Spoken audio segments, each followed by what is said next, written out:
Bonjour, c'est quoi la prophylaxie bio? La prophylaxie bio, c'est quoi? C'est tout de suite dans cette vidéo et on commence. Alors, si vous êtes nouveau sur cette chaîne Tossan Agro Business, veuillez vous abonner et activer la cloche de notification pour ne rien louper prochainement. Et je vous prie également, après avoir regardé, liké, vous pouvez aussi partager pour aider vos amis qui veulent se lancer dans le domaine de l'agro-business. C'est un domaine très vaste, c'est un domaine très intéressant et qui fait du bien. Oui, si vous prenez cela au sérieux. Alors, je m'appelle Amoussou Madoché, je suis dans le domaine de l'agro-business et l'investissement agricole. L'élevage des volailles, spécialement des poulets Goliath, l'héliciculture, l'élevage des escargots. Alors, quand on parle de la prophylaxie bio, vous entendez déjà le mot biologie dedans. Et ce qui veut dire que ça a trait avec la biologie et donc les plantes. Donc, on peut aussi guérir, on peut aussi traiter les animaux avec les plantes, pas uniquement avec les médicaments déjà préparés qui sont dans les végétaux. Non. Donc, vous voyez, on peut aussi traiter les animaux avec les plantes. Oui, c'est possible.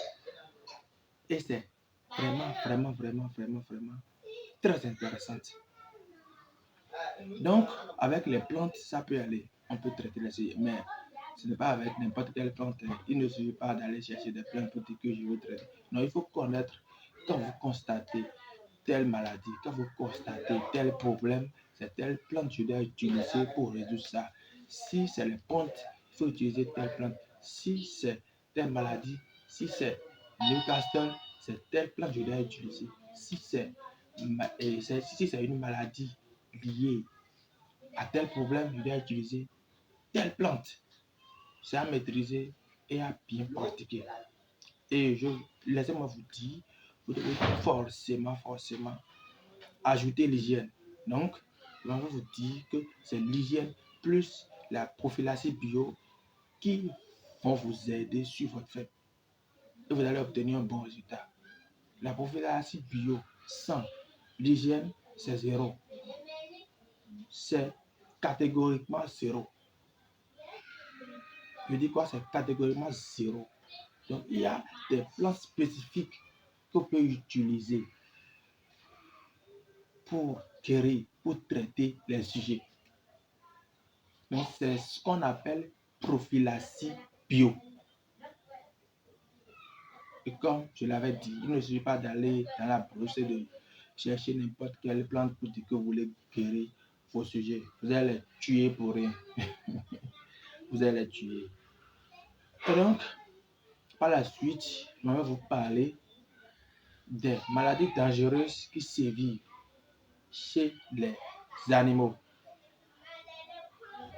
Vous n'êtes pas sans savoir que les animaux aussi, les volailles aussi sont dérangés par les maladies. Ils sont comme nous les hommes également, ils sont dérangés par les maladies.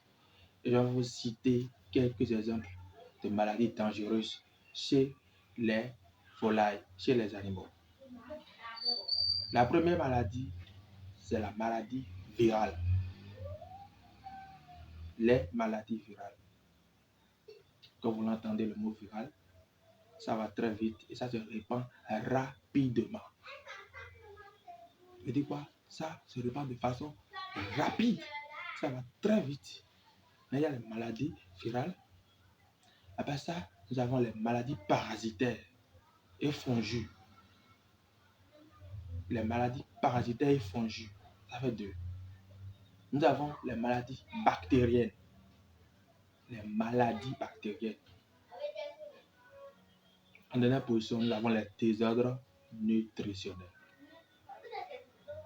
Les désordres nutritionnels. Donc voilà les quatre catégories de maladies très dangereuses chez les animaux à ne pas négliger et raison pour laquelle il faudrait d'ailleurs prendre soin, il faudrait appliquer l'hygiène à haut niveau et garder un œil sur les sujets, garder un œil sur les animaux pour constater au fur et à mesure les maladies et trouver des solutions pour pouvoir régler. Je suivais une vidéo hier dans un groupe de formation sur l'élevage. Le monsieur montrait les sujets. Il y a une poule et un coq qui sont attaqués par une maladie dont personne ne connaît la source. Vous voyez, ils sont blessés façon. Et le monsieur disait qu'il n'a constaté aucun symptôme chez les animaux. Il n'a constaté aucun symptôme. Sûrement, il n'a pas l'œil bien capé sur les animaux. Sinon, il allait avoir au moins un signe pour savoir, ah, tel sujet, tel animal est en train d'être dérangé par telle chose. Ce qu'il n'a pas fait. Donc, garder un œil sur les animaux, c'est une très bonne chose. Ça vous aide beaucoup à identifier quand quelque chose se passe mal sur votre ferme. Raison d'ailleurs pour laquelle les gens, la ferme ne doit pas être loin de chez vous. Ça doit être à proximité. Je l'ai dit dans une vidéo, très important. Donc, voilà aujourd'hui ce dont nous allons parler. Et comme je vous l'ai dit, les poussins Goliath sont toujours disponibles sur commande. Pour tous ceux-là qui sont en besoin et qui veulent acheter, vous pouvez me contacter sur le numéro qui s'affiche en bas de l'écran pour être servi. Je vous remercie.